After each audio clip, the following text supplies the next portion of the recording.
Umekuwa kikwazo kwenye maisha yangu Tina. Sasa leo nakumaliza.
Vipi wewe?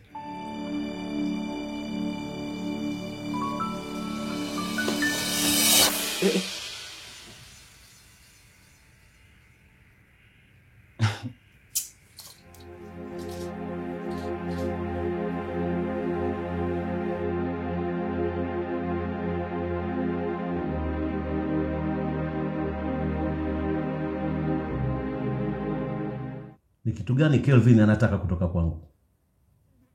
Na nimwambie nini? Atakuja kwako kuulizia kilichotokea kati yenu. Wewe, Maru na baba yangu. Kwa nini Kelvin aulize kuhusu hilo? Kwa sababu anataka kujifanya shujaa. Anahitaji kusafisha jina la baba yake. Unachotakiwa kufanya ni kufuata ninachokisema mimi. Maisha yako yatakuwa rahisi hapa mjini. Na kwa nini mimi nikuamini wewe? Hakuna zaidi ya kuniamini. Kwa sababu mambo yakienda mlama, wewe ndo utakayeangukia pua. Kwa hiyo unamaanisha nini? Siku ile mlikuwa watatu. Na wenzako tayari wameshatangulia mbele za haki. Unafikiri ni nani atabeba hizi lawama? Endapo Kelvin ataona kuna nyufa, ataamua kukutupia lawama zote wewe. Pale akiona tayari kuna nyufa. Sasa Gamba, kwa nini tuhangaike wakati tunaweza kuvuta upepo kwetu? Kivipi? Gamba, hili jambo ni rahisi sana. Kwa nini mzigo wote wa hizi lawama sibebe aliyekufa? Na marehemu hawezi kusimulia hadithi.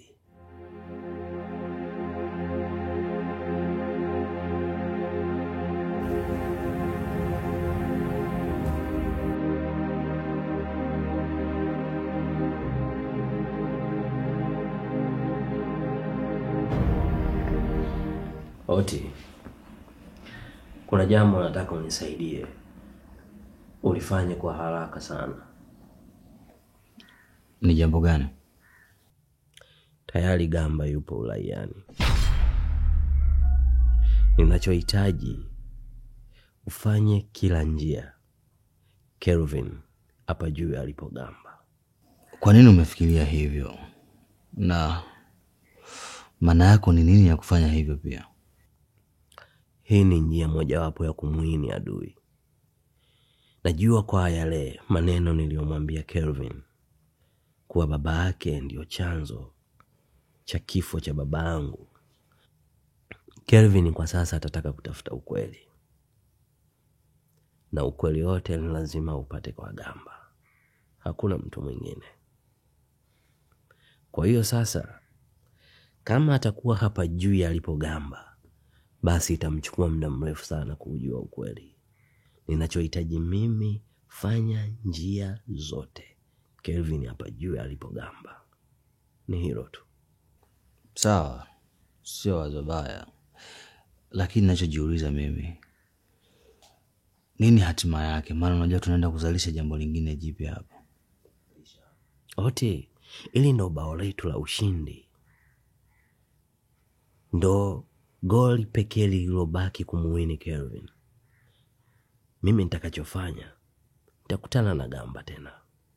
Ili ndo bao letu la ushindi yote, ili kumuwini Kelvin. Akifika kwa Gamba, Kevi atapewa taarifa zote, kwa sababu tayari kuna kitu nimekitengeneza kwa Gamba. Sawa, oda imetekelezwa bosi. Jitahidi sana.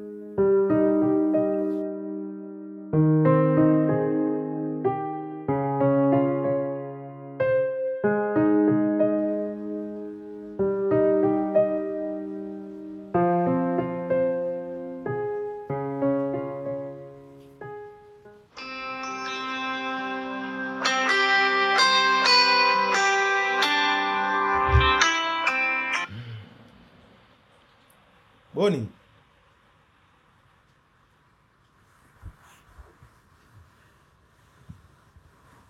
Unasema?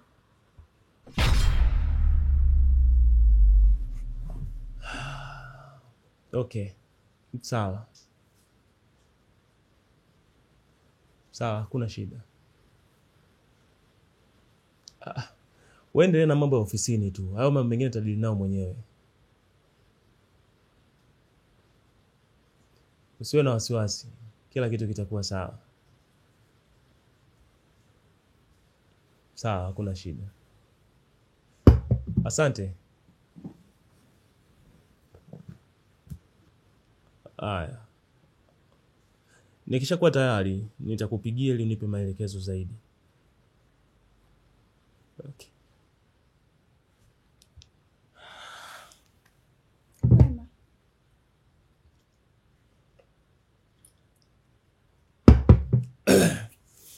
Kuna habari njema. Nimepokea simu ya Boni. Boni ameniambia kuwa amefahamu mahali anapopatikana Gamba. Sasa hapa nataka niingie ndani, nijiandae ili niweze kwenda kumuona. Sasa unaenda peke yako? Hakuna shida yoyote. Unajua nikwambie kitu kimoja? Kwa sasa hivi lazima tugawane baadhi ya majukumu. Kama hivi, Boni yuko ofisini, anaendelea kupambana na mambo ya ofisi. Lakini mimi nataka ni clear ya mambo ambayo yanaendelea huko nyuma ya pazia. Kwa hiyo hakuna shida yoyote. Nitaenda mwenyewe na hakuna chochote kibaya kinaweza kutokea. Sawa, lakini unatakiwa uwe makini sana sasa hivi. Si unajua Gamba sio mtu mzuri kabisa. Alafu isitoshe, Tina anashirikiana na Dennis. Kwa hiyo hatuwezi jua naye Gamba yupo nao chama kimoja au la. Nakuelewa. Na nitajitahidi kuwa makini katika hilo. Lakini kwa Gamba tunafuata jambo moja tu. Basi. Sawa. Asante kwa juisi. Umetengeneza mwenyewe? Kuna nani sasa wa kutengeneza zaidi yangu? Asante. Sijui ungeniandalia nguo nitoke.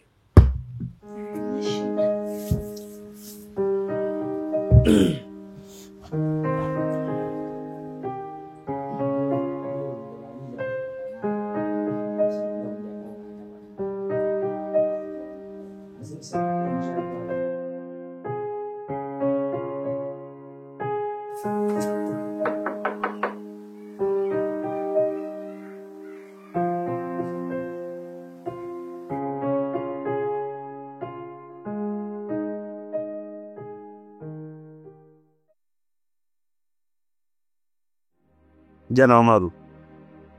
Hapo umefuata nini? Nimekuja kuzungumza na wewe.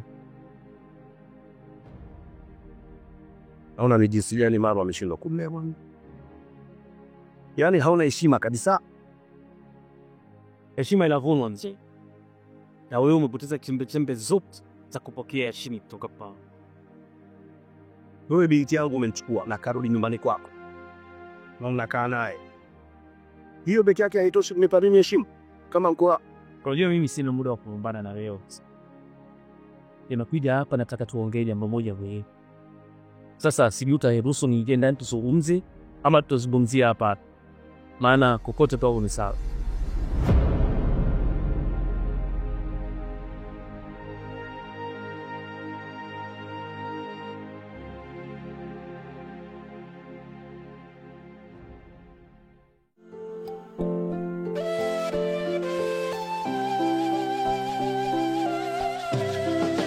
Moyo pole. Ulikuwa unaniambia nini? Ni kuhusu kilichotokea katikati yenu nyinyi watu watatu. Baba yangu, wewe na babake Dennis. Kulitokea nini? Ona mimi siku wewe. Dennis anadai wewe na baba yangu mlimuoa baba yake na kuchukua mali zake. Angesema ni Maru na wala sio mimi. Ona niingiza katika mkumbo. Unamaanisha nini kusema hivyo? Mimi sihusiki na chochote kilichotokea. Maru ndo baba alimuua. Unaongea uongo mzee. Kwa nini usiongee ukweli wa mara moja tu katika maisha yako? Umeharibu maisha ya watu. Baba yangu amekufa. Familia yangu imeharibika na kusambaratika. Lakini bado baba yangu unampaka matope. Bado namburuza. Kwa nini hauna aibu wewe mzee? Unataka niseme nini? Unataka nikwambie kwamba babako hana hatia ili upoze tu moyo wako? Si ndio? Inawezekana ikawa babako alikuwa amevaa uso wa malaika kwako. Lakini sio hivyo kabisa. Bado ndo alimuua Zinge. Tulikuwa tumekaa pamoja sisi tunakunywa watu watatu. Alafu mimi nikenda zangu chooni. Niliporudi nikamkuta Zinge amelala chini kwa anavuja damu. Na mkononi mwa Maru kashika chupa ambayo imevunjika. Kwa nini kulipoti polisi? Niliogopa kwa sababu babako alinitishia kuniua kama ningenyanyua mdomo wangu na kuongea chochote kile. Nilijua baada ya yote yaliyotokea kutakuwa kuna sehemu ndogo katika moyo wako ambao utajutia yote yaliyotokea. Ulikuwa na marafiki wazuri waliokujali, lakini kwa tamaa zako wote wamekufa tena katika mikono yako. Usema ukweli, mimi sijamuona. Ndio umemuua.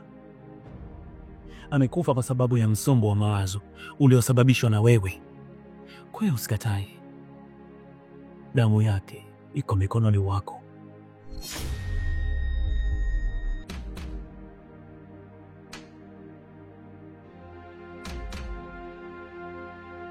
Alafu hata hujuti. Wamekufa na wewe ndio unasababisha. Lakini hauwaachi hata wapumzike kwa amani huko walipo. Wewe ni binafsi sana Damba. Na ndio maana kila mtu alipo karibu yako na kukimbia. Ona sasa umebaki peke yako. Na utakufa peke yako. Sema lolote kuhusu baba yangu. Ongea lolote. Lakini kutoka ndani ya moyo wako unajua kuwa unachokiongea si mkweli. Tizama sasa. Hauna kila kitu. Unaweza kukaa na ukweli juu ya kilichotokea. Lakini na uhakika dhamira itakushtaki. Dhamira itakusuta paka siku unaingia kaburini.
Ni nini? Mbona sio mstaarabu? Hebu niachie. Hivi Tina, mbona una kilanga sana wewe? Si umenikuta mimi naangalia hapa. Kwa muda wote uangalie wewe, tuna wengine. Wewe ni nani hasa? Hebu niachie. Unapenda shari eh? Unajua Loveness, nitakuumiza wewe. Nitakuchafua. Usitaki uniharibie siku sasa hivi.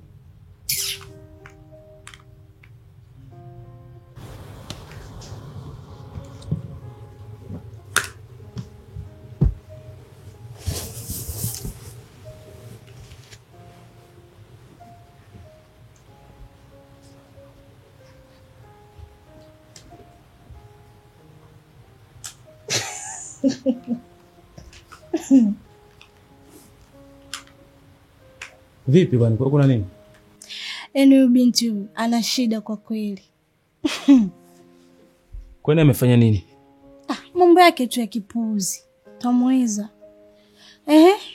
Naona tangu umerudi, umepitiliza zako ndani mwenyewe, umeoga, umebadilisha nguo. Hujanipa taarifa yoyote. Nilikuwa nasubiria tukitulia ndo tuzungumze. Tunaweza kuzungumza sasa. Nimefika kwa Gamba na nimefanikiwa kuonana naye. Kiukweli anaishi maisha magumu sana yule mzee. Hana kila kitu. Yaani kama Mungu kampiga laana. Kweli malipo ni hapa hapa duniani. Anavuna alichokipanda. Na vipi kuhusu swala la baba?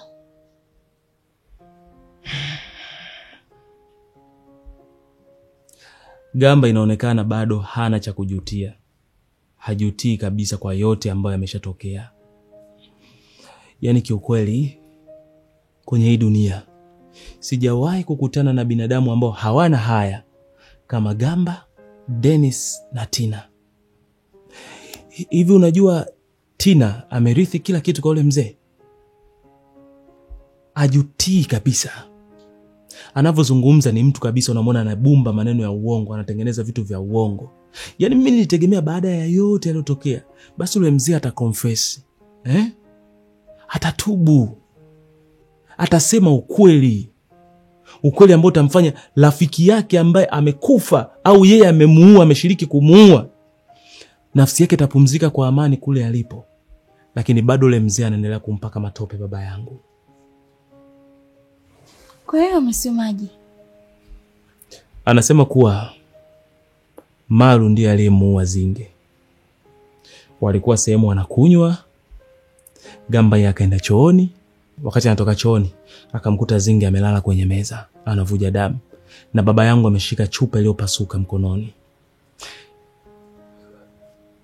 Kiukweli siamini maneno yake.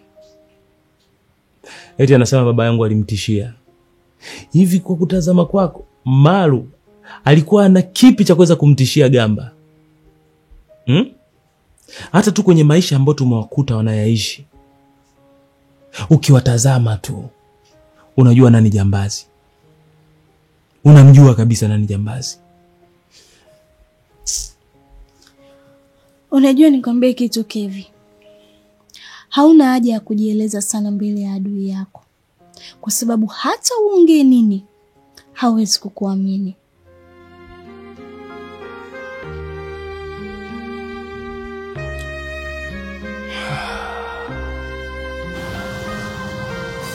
Sura yako ndo dawa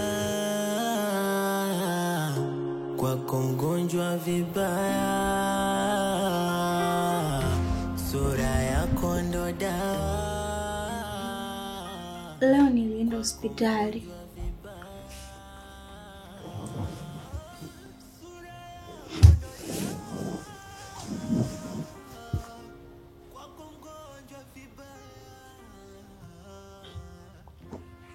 Una malaria? Hapana. Typhoid? Hapana. UTI? Hapana bana. Sasa amekwambia unaumwa nini?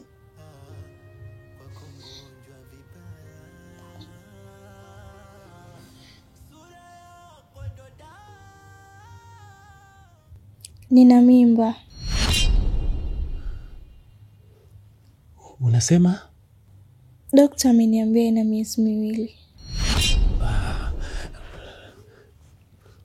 Loveness, unaniambia ukweli?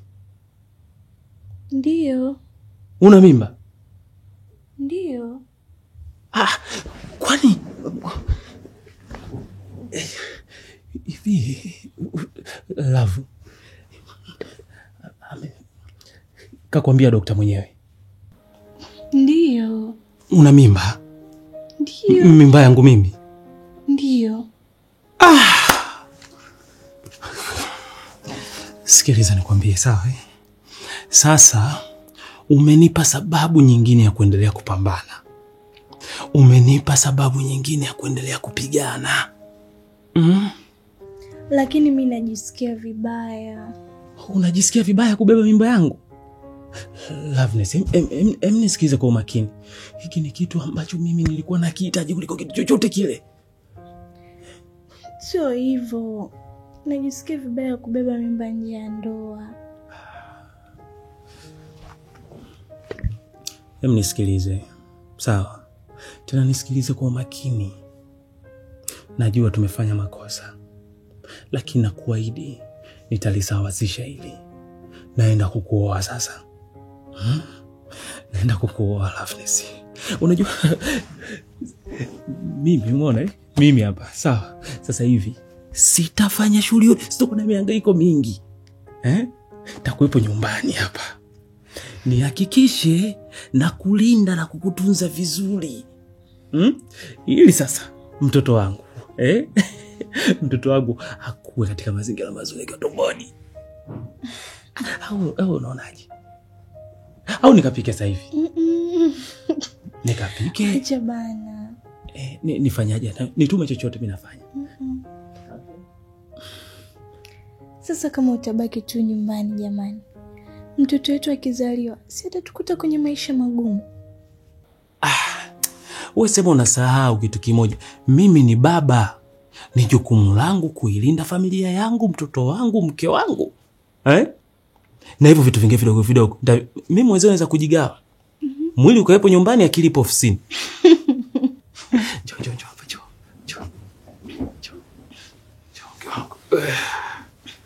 Na sasa hapo mtoto anakuwa amekalia upande gani? Sijui bana. Nataka nimguse ile kwa juu ya tumbo, chini, kulia au kushoto. Mimi acha bana. Asante mama.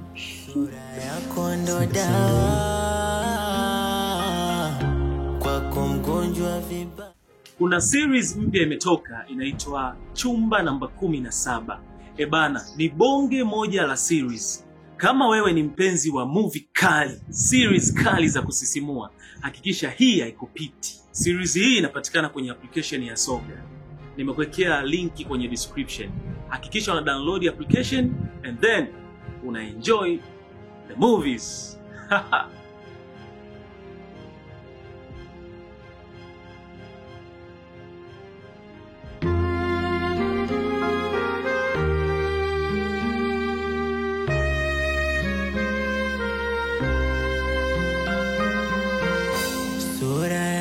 Ndo kwako mgonjwa vibaya, sura yako ndo kwako mgonjwa vibaya, sura yako ndo kwako mgonjwa vibaya.